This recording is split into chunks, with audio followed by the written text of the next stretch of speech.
55문. 무엇이 제3계명에서 금지됩니까? 답.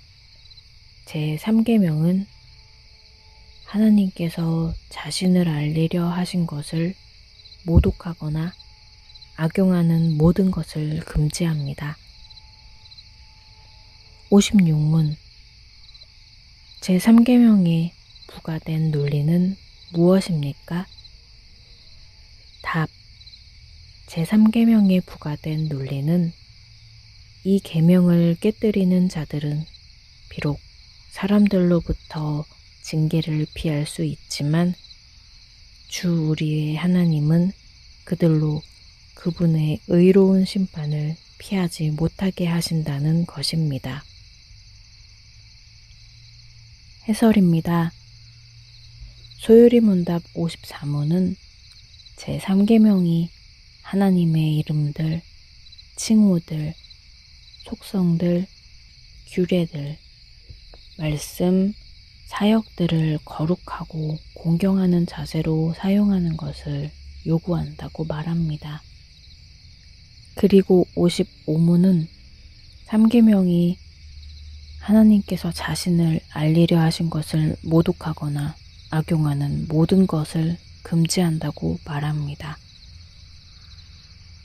54문을 빌려 다시 표현하면 3계명은 하나님의 이름들, 칭호들, 속성들, 규례들, 말씀, 사역들을 모독하거나 악용하는 모든 것을 금지한다고 말할 수 있습니다.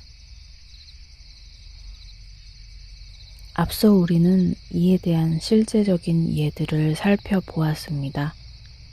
다시 한번 정리하자면, 첫째, 아론과 백성이 금송아지를 만들어 놓고 그것이 자신들을 애굽 땅에서 인도하여 낸 신이라고 말한 것입니다. 둘째, 제사장 스게와의 7 아들이 악귀 들린 자에게 내가 바울이 전파하는 예수를 의지하여 너희에게 명하노라 라고 한 것입니다.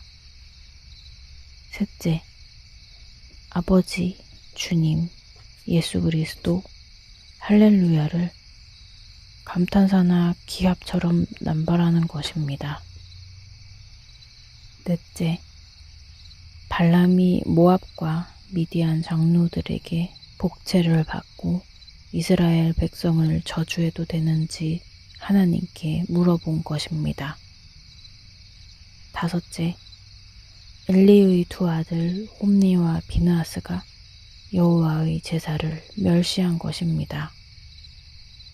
여섯째, 아론의 아들인 나답과 아비후가 하나님께서 명령하지 않은 다른 불을 향로에 담아 분향한 것입니다. 일곱째, 모세가 하나님께서 가르쳐 주신 방식대로 하지 않고 지팡이로 반석을 2번 친 것입니다. 여기에 한 가지 예만 추가하겠습니다. 바로 55문이 근거 선구로 삼는 말라기의 내용입니다. 예언자 말라기는 당대의 타락한 성전 제의를 통렬하게 비판합니다. 당시 제사장들과 이스라엘 백성들이 마치 하나님께서 아무것도 모르시는 것처럼 제단에 더러운 떡을 올리거나 병들고 문제가 있는 짐승들을 제물로 선택해서 드렸기 때문입니다. 심지어 훔친 물건을 제물로 삼는 경우도 있었습니다. 그들은 그러면서도 하나님께 드리는 제사가 번거로운 일이라고 투덜댔습니다. 이에 하나님께서는 차라리 누가 성전문을 닫아서 이런 악행을 막아주면 좋겠다고 그들의 악행에 대해 질책하셨습니다. 그리고 이방 민족들이 참된 제사를 드리는 날이 올 것이라고 말씀하시며 신약시대를 예고하셨습니다. 우리는 여기 제시된 8가지 예를 반면교사 삼아 하나님 앞에서 이런 잘못을 범하지 않도록 조심해야 합니다. 신앙생활에 열심을 내려다가 오히려 하나님의 이름을 망령되게 부를 수도 있습니다. 하나님께서 자신을 알리려 하신 것을 우습게 여기며 함부로 다루면 안 됩니다. 우리는 구체적인 신앙 행위에서까지 하나님께서 성경을 통하여 가르쳐 주신 방식을 겸손하게 따라야 합니다. 제3계명에는 여호와는 그의 이름을 망령되게 부르는 자를 죄 없다 하지 아니하리라 라는 말씀이 부과되어 있습니다. 하나님께서는 당신의 이름을 망령되게 부르는 자들을 심판하십니다. 그들은 사람의 징계는 피할 수도 있겠지만 모든 것을 감찰하시고 모든 것에 능하신 하나님의 징계를 피할 수는 없습니다. 하나님께서는 금송아지를 만든 이스라엘 백성들을 징계하셨습니다. 스게와의 7 아들은 악귀 들린 사람을 감당하지 못하고 벗은 몸으로 도망쳤습니다. 발람은 칼로 죽임을 당했고 엘리의 2 아들 홈니와 비느하스는 전쟁통에 목숨을 잃었습니다.